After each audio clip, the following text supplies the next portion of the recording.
Welcome to the World Courier Insights podcast. Today we have a remarkable patient journey, that of Carol Jarvis. We chart her journey from graduating university and diving straight into a professional music career. Carol's world was turned upside down with a diagnosis of Hodgkin's lymphoma, leading her through a grueling path of extensive treatments, clinical trials, and ultimately a life-saving bone marrow transplant. Over to Carol. I come from quite a musical background, and it's quite unusual for a little girl to be taking up the trombone, but I didn't know that at the time. All my best friends were in music. I go to school, I didn't really have sort of really close friends there, but my close friends were in the music because we shared this hobby together. I was starting to get trials with BBC Symphony Orchestra, BBC National Orchestra Wales, the Halle Orchestra, and I thought, well, maybe this is kind of working. I went straight into full-time freelancing and I had literally no days off. Playing music for a living is just, there can't be anything better as far as I'm concerned. I've got goosebumps thinking about it. It's just brilliant. So I was touring an awful lot straight out of college, and I landed some work with one of the most famous brass quintets in the world. I did a few rehearsals, a few concerts with them, and it was just amazing to sit amongst these players. And they offered me a tour to Costa Rica and the Dominican Republic. I remember it was February time, 2004, and the rehearsals leading up to this was really intense. It was really busy. I remember getting a bit of pain in my shoulder, in my neck, and thinking, well, it's just because it's a ridiculous rehearsal schedule. I remember noticing a little lump just above my collarbone on the left-hand side and thinking, well, yeah, it's just those muscles, that's what it is. So I thought, I'll go and see this physio anyway. And my physio, who I'd seen before for my back, she said, don't really like the look of that. I said, okay, it's fine. I'll refer you to your GP. Have you got a good GP? And there's just this sense of, what's going on? I don't quite understand. Just get it done today. I'm not going to touch it. You see that GP. Went in to see that GP just a week later, and that GP again took one look at it and said, I'm not going to touch that. I'm going to refer you to ear, nose and throat department in hospital. Just wait for the appointment to come through. And I saw her write the word urgent on a piece of paper. I think, okay. Don't know what this is about. The next appointment was in hospital at ear, nose and throat department, ENT. And at that point, I'm not really thinking much about it. I thought, it's a bit strange, but I feel absolutely fine. So I didn't think there was anything sinister at all. The 20th of October 2004, I will never ever forget that day. I'm welling up, remembering it. The surgeon sitting there and saying, well, we've got the results from taking the node out, and unfortunately it's Hodgkin's lymphoma. And I remember knowing that was cancer, but I didn't know anything about it. We drove back home in silence.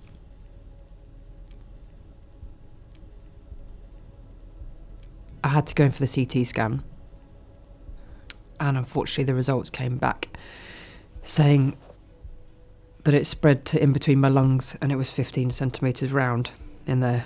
And I remember saying to him, 15 centimetres round in between my lungs, how would I not know?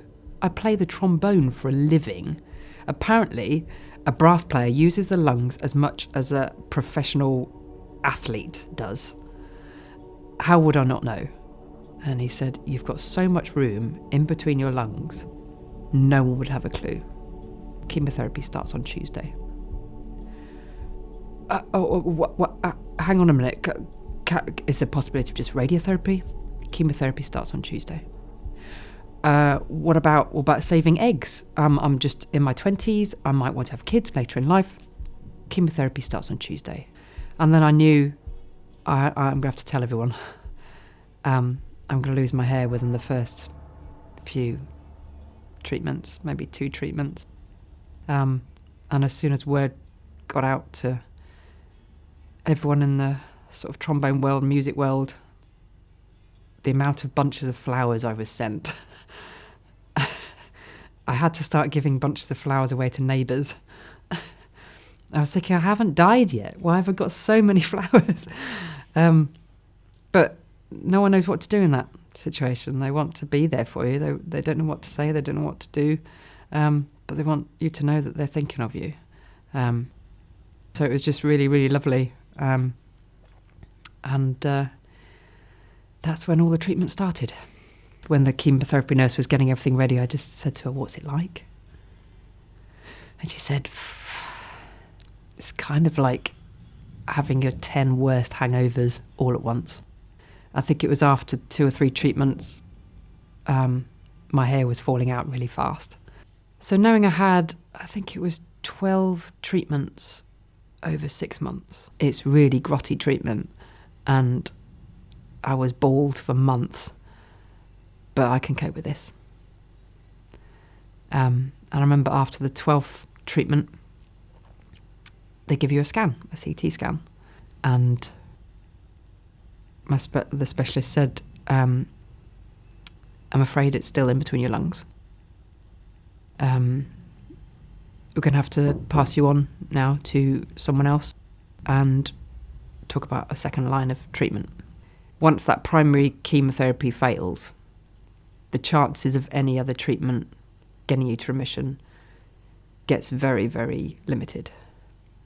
So, right, we put that to one side, and they said, right, we'll do a stem cell transplant instead. Then went for the results, went and had a scan, and it failed. Didn't do anything. And it's not a question of, they don't say, well, it's worked a little bit. They just say it's failed, because the aim is to get you to remission. If you've not got to remission, it's failed. So the next thing was radiotherapy. So I went down to London to see this lung specialist, because they wanted to know how dangerous this radiotherapy was going to be on the tumours in between my lungs. And I lay on this something and this machine on top of me, and I came back from the machine, and the specialist said, well, the tumours are touching your lungs, but we're going to have to go ahead anyway. Unfortunately, you're going to lose 20 to 25% lung capacity during the radiotherapy, and that will be permanent. And I said, I'm a professional trombone player. I use my lungs for a living. And he said, Carol, this is your life. Oh yeah. Okay. I've got to forget my career completely. But I kept battling on. I kept doing what I do, and went back for the results of the radiotherapy, went for another scan, and unfortunately it failed. So it's now failed. I can't remember how many failed treatments it is now. And I'm then passed to a different hospital, because this hospital now can't do anything more for me. 2005, 2006, they started telling me that I needed to start getting my affairs in order, because we're very quickly running out of treatments. That's why we're going to have to look for a clinical trial. It's worth you writing your will, and we will send you to a psychologist as well to help. This clinical trial, so that, well, that sounds good. And this new oncologist said, these are the kind of side effects we've had so far, but it is a clinical trial, so anything can happen on these clinical trials. Are you willing to go ahead? This is all the information we can give you. Yeah, sounds good. It didn't sound like there were many side effects at all. So I signed on this consent form and went ahead. And the infusions were short. I had to sit around for about an hour or two afterwards to be monitored. And then went home, and I felt absolutely fine. I didn't lose my hair. I didn't feel ill. And it was kind of, hang on a minute, this is really good treatment. And luckily, this is the way cancer treatments are going in the future. They're being much more tailored to your precise cancer, whereas the primary chemotherapies will affect the whole of the body. So minimal side effects was just revolutionary to me. Absolutely amazing. I managed to carry on working and actually went off on tour abroad, meeting brand new people for the first time, and they were like, "What? You've got cancer?" "Yeah." "Feel fine though. I'm absolutely fine." And this drug allowed me to carry on my life properly as normal. At the end of the treatment, I can't remember how long it was, had quite a few infusions of that. Went back and had a scan, and unfortunately, it failed. There's still this tumour in between my lungs. And I think it then spread over this side as well. There was definitely a point where tumours were growing there. There was definitely a point where they were thinking about taking my spleen out. And there was also some results I read that something had spread to my ovaries as well. There was all sorts of, kept popping up all over the place. So this has just failed. I'm still dying. I've still got cancer and I'm still dying. And I remember saying to my specialist, what's going on? What's left? So the tumour between your lungs is 4 centimetres. And in the back of my mind I was thinking, well, that's 15 centimetres originally. It's down to sort of that size. We're going in the right direction. So I remember guessing how big 4 centimetres was. I put my thumb on my finger like that, and I went to my specialist. 4 centimetres, that's pathetic. And he said, "Carol, it is 4 centimetres that is slowly killing you, and we cannot stop it." Okay, what we're doing next? And he said, "Well, there isn't anything. That's why we're telling you about your prognosis. Your prognosis is hitting rock bottom now. There is no treatment available. We will keep an eye out for clinical trials if they come along. But you do need to realise how serious this is." Okay, let's hope for some clinical trials. He said, at the moment, the tumours are small, so we will regularly scan you, keep an eye on you, but go away and try and recover from all this back-to-back treatment for the last few years. We will keep an eye on you and we'll keep you posted if some treatment comes along. So I just went back to my life. I went off on tour. I was working with Seal then. I remember going back after one of these tours, having a regular scan.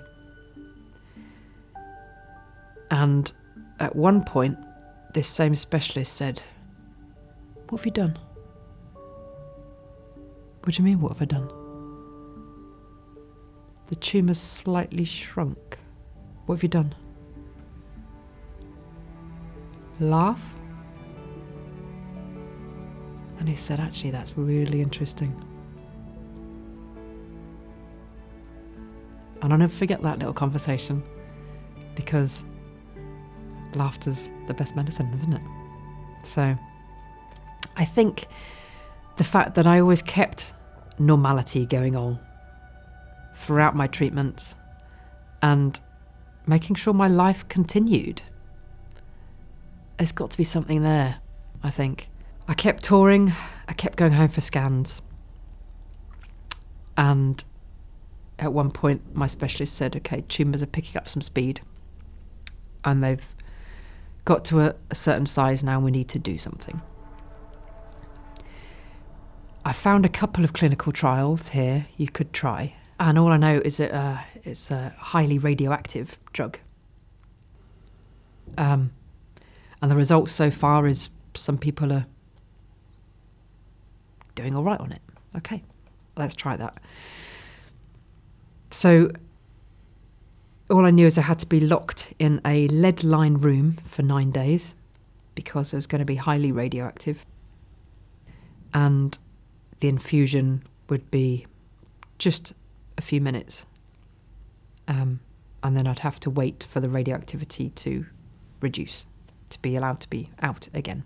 And I was allowed visitors to the doorway again, but they could only stay for 15 minutes a day. And they had to protect their organs stand behind this screen to protect themselves from me. And then waited for the radioactivity to keep dropping.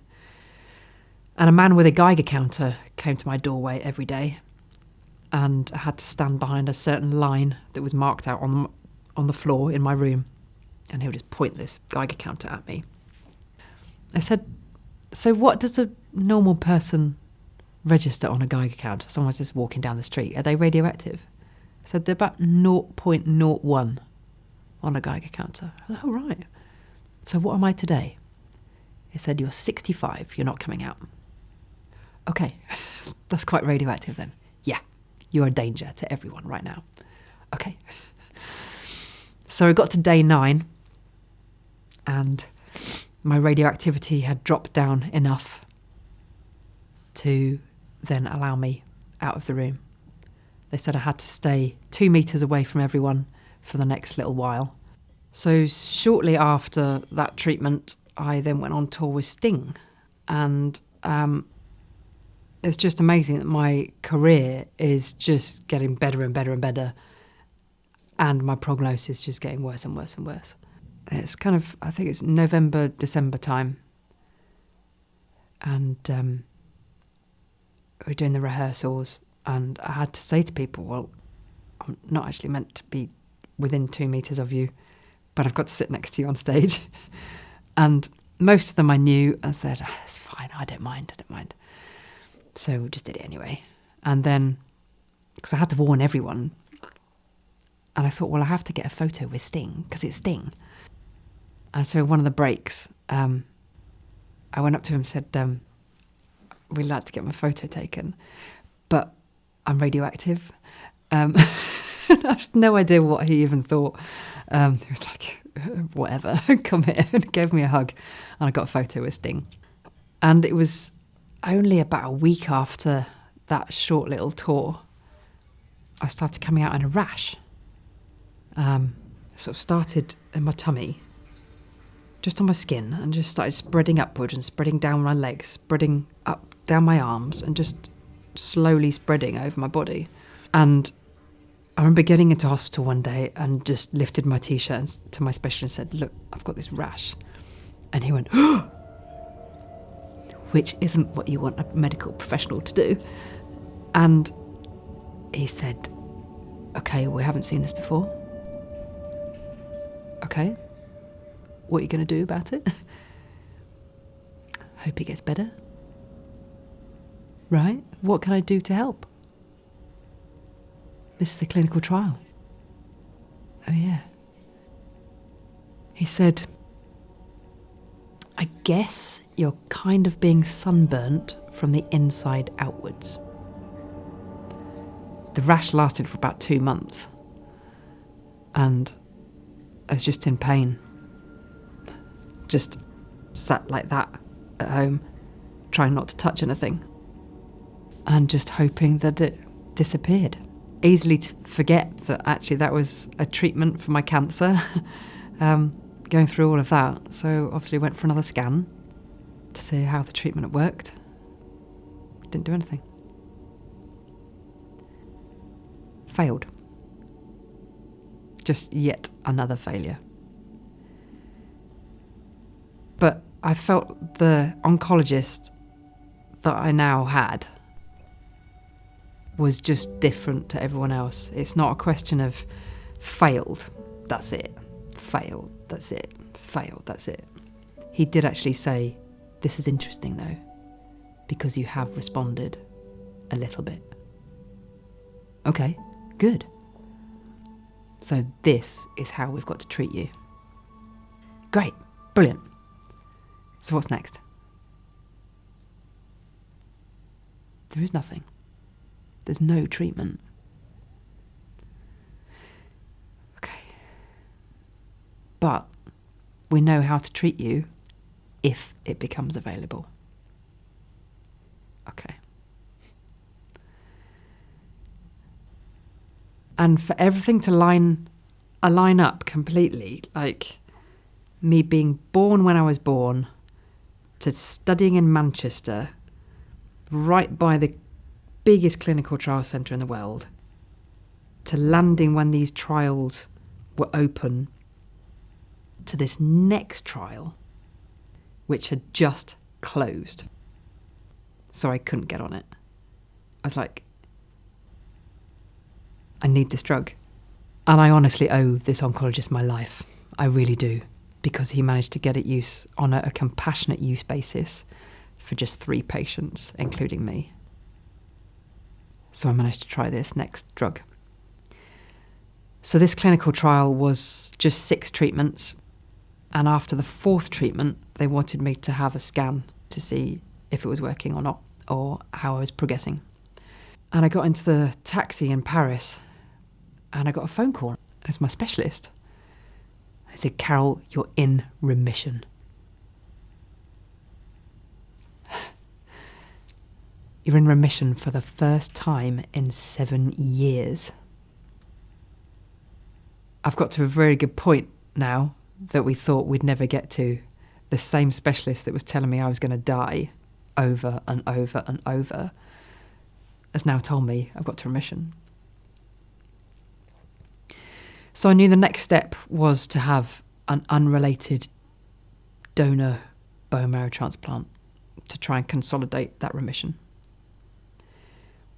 So we'd have to find a match. And then the procedure I knew was risky, but I didn't really know much about it. So that was the next thing to do. So the search went on to find a match. And they found 2 people out of 11 million people that were a match. And luckily this German man said yes.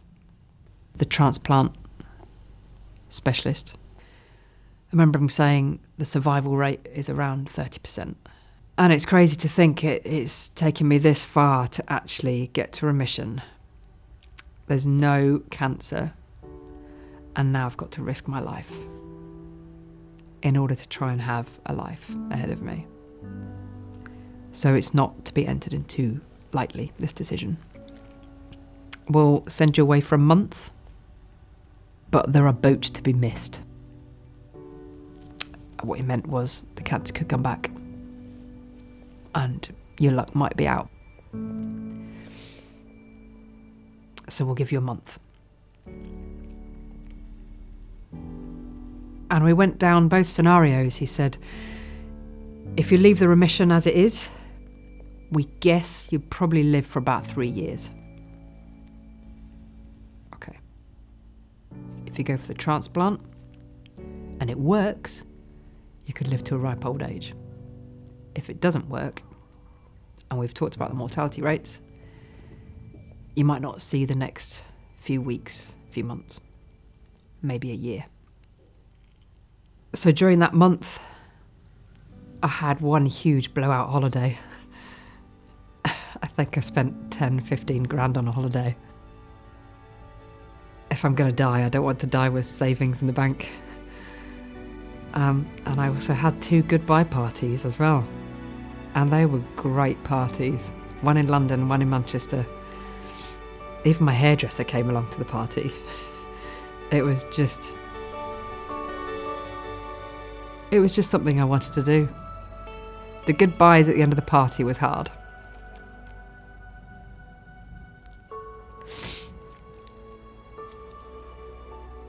Not knowing if I'd see them again.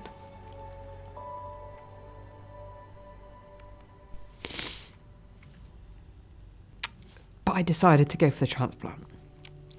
I'm not going to get to this point and then give up. No way. I've got to give it a go. So my donor apparently went through quite a few tests in Germany to see how much of a match he was. And there's 10 different things they've got to match. And weirdly, blood type isn't one of them. I didn't know that. And he actually came back as a 13 out of 13 match. This was just looking really good. And he was happy to do it. I signed the consent form, and there were lots of tests to go through to make sure I was going to be strong enough to cope with the procedure, because it's big. One of them was a lung function test, because you've got to be really, really fit and healthy to cope with this. And looking back to my radiotherapy to my lungs, and being told I would lose 20 to 25% lung capacity and that was going to be permanent, knowing I was going to have to go through this test it could have been, no, you're not strong enough. So I go for this test,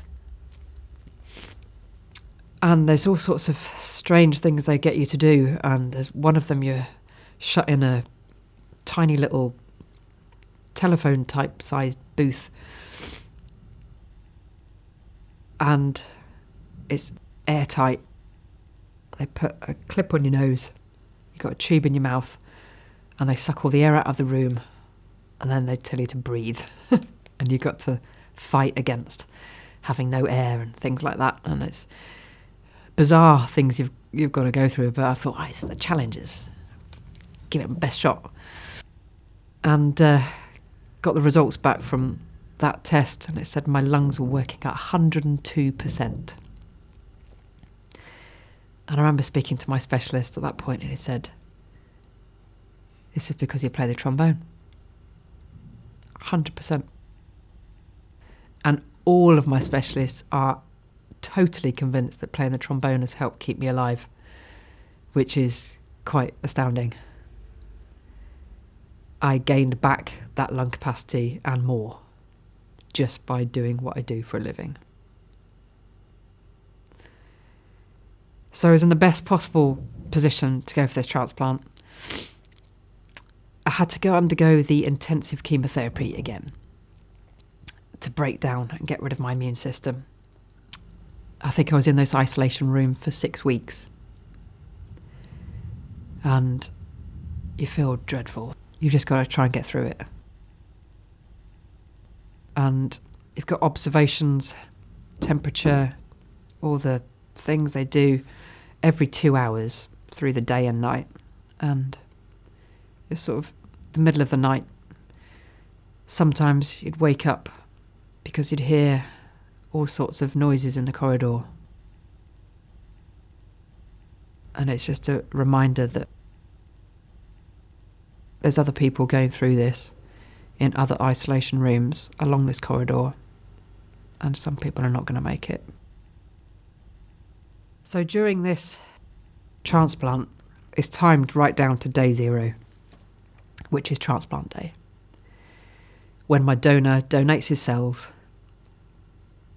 These cells go through some tests. They go into an ice container with a courier on a plane straight to my bedside. Infusion. All done within a day.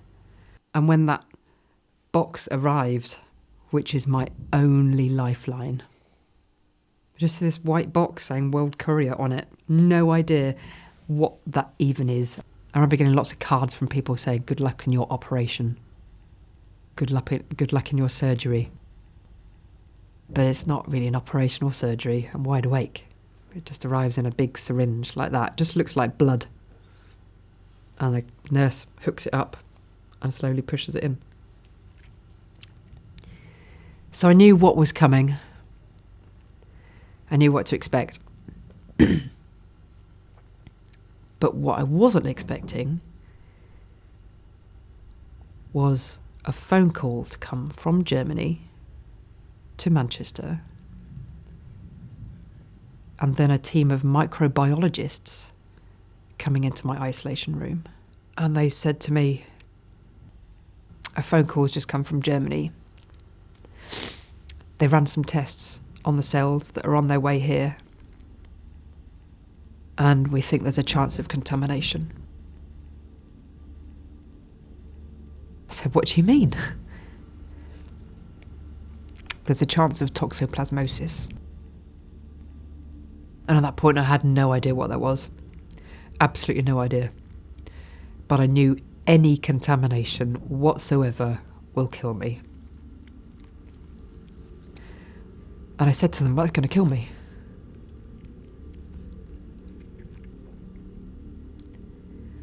I said, we're sorry. We will run some tests when it arrives, but the tests won't come back for about 2 or 3 days. I said, well, I'm not going ahead. That's it. This is over. The transplant is done. I'm over. This is not happening. I'm not having that infusion today. And they said, well, unfortunately, you are going to have to go ahead. It is now too dangerous to not give you these cells. There's nothing else that will save you. You will have to have this infusion today. We will come back with the results in 2 or 3 days' time. And I remember the transplant specialist trying to reassure me, to say it's okay, we can treat it if it's contaminated. There's no way they could have treated it. I know that. So this syringe arrived. 2 nurses were in administering it, and my mum was allowed in as well. And I was just watching this syringe slowly being pushed in and thinking, this could finally kill me. And then once this syringe has gone in, that's it. Sit and wait.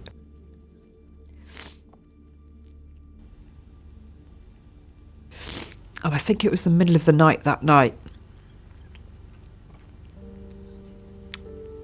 And one of the nurses coming in to do the tests, she sat with me.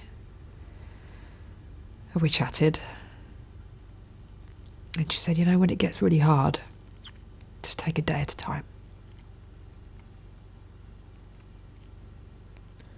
And when that gets really hard, take an hour at a time.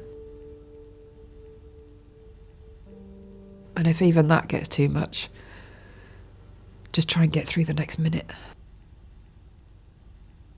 And that's seriously what I was doing. I think it was 2 or 3 days later, the microbiologists came back into the room. And they said the tests came back negative. The cells weren't contaminated.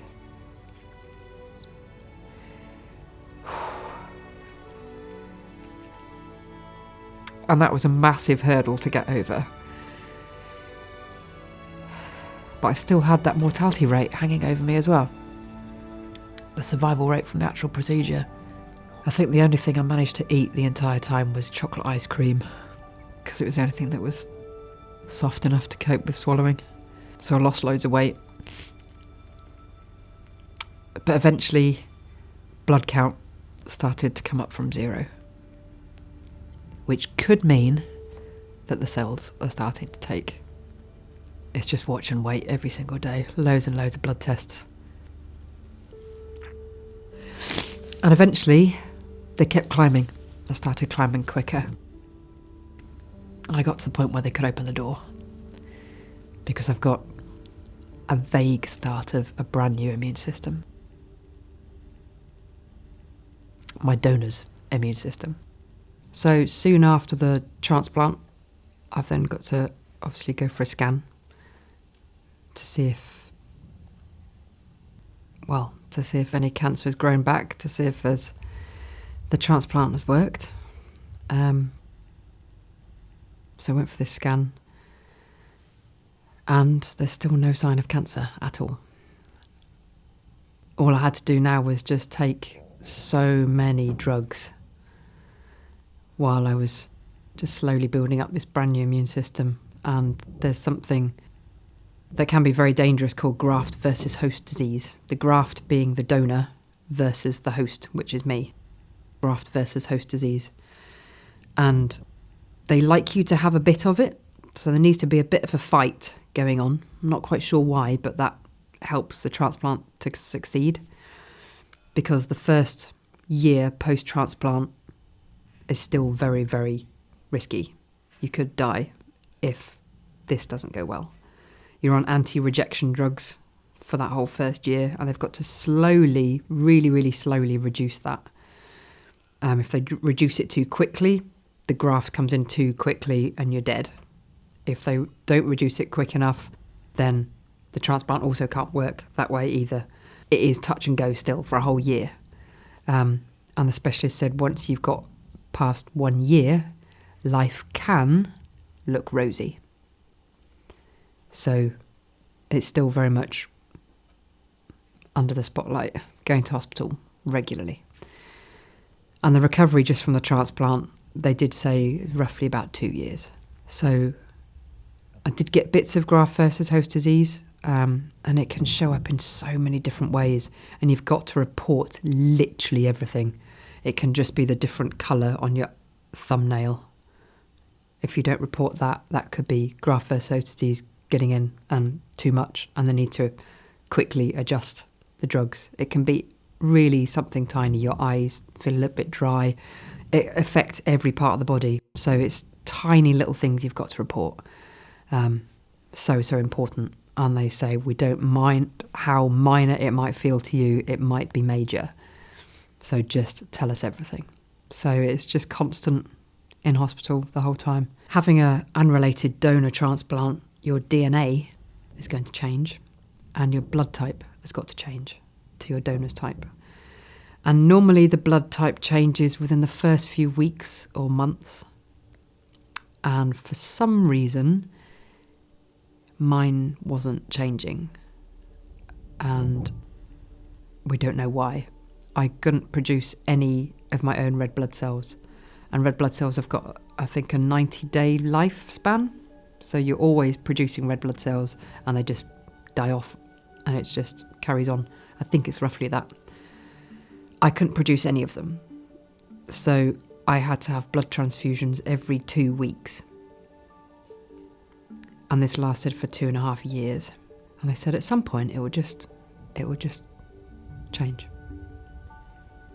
So I routinely turned up. And this one appointment, had my bloods done, went into the little room to speak to the specialist. I went, there you go, it's changed. I went, what's changed? Your blood. Your blood type has changed. What, so it's worked? I can finally produce my own blood. Yeah. You were O rhesus negative and you're now A positive. You've got your donor's DNA and your donor's blood type. I needed to find out who my donor was to be able to say thank you. You're allowed to contact them anonymously after 1 year because you're kind of more out of the danger zone then. So after 1 year, I thought I'm going to send an anonymous letter. So, dear blank, thank you so much. Just to let you know I'm doing well. So we exchanged a few letters over the next few months. And after 2 years, you're allowed to exchange details and find out who each other is, if both parties agree.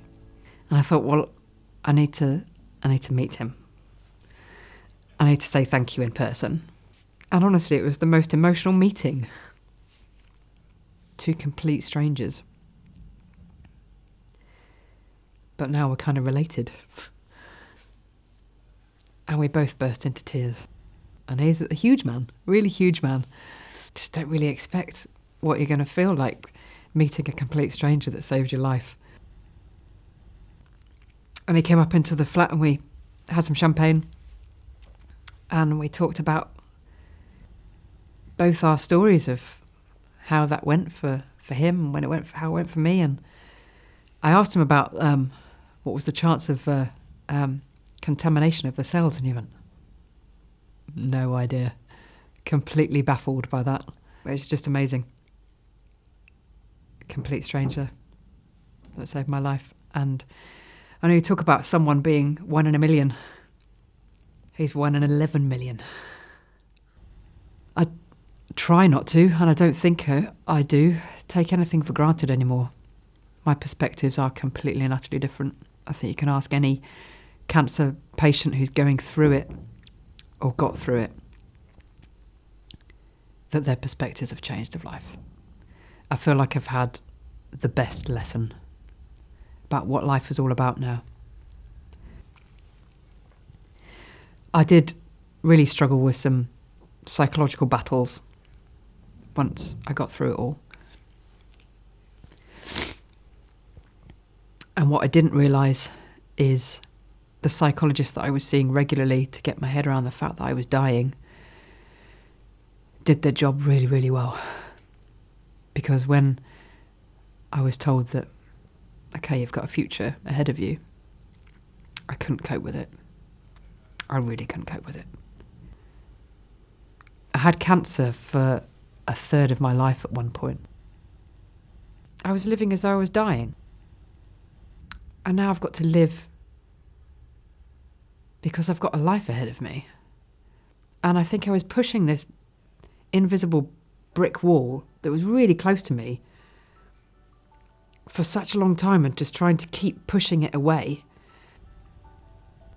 And now suddenly it's gone and I was like thrown into outer space. It was just, it's so daunting. I really, really couldn't cope with it mentally at all. And I went back to a psychologist.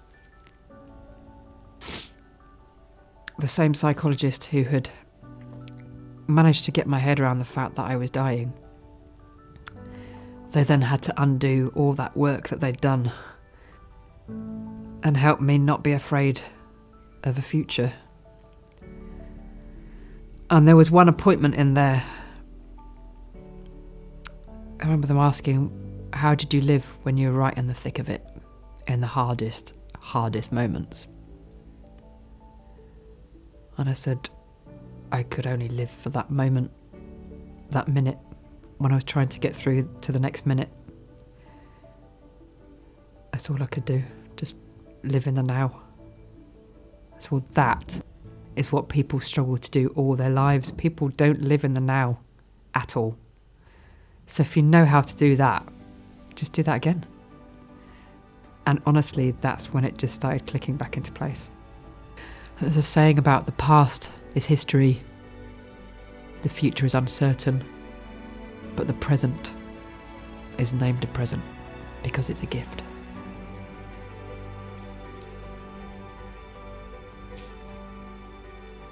And I think that's another reason why I kind of live in the now as well, is you've got to make the most of literally everything. We don't know how long we've got.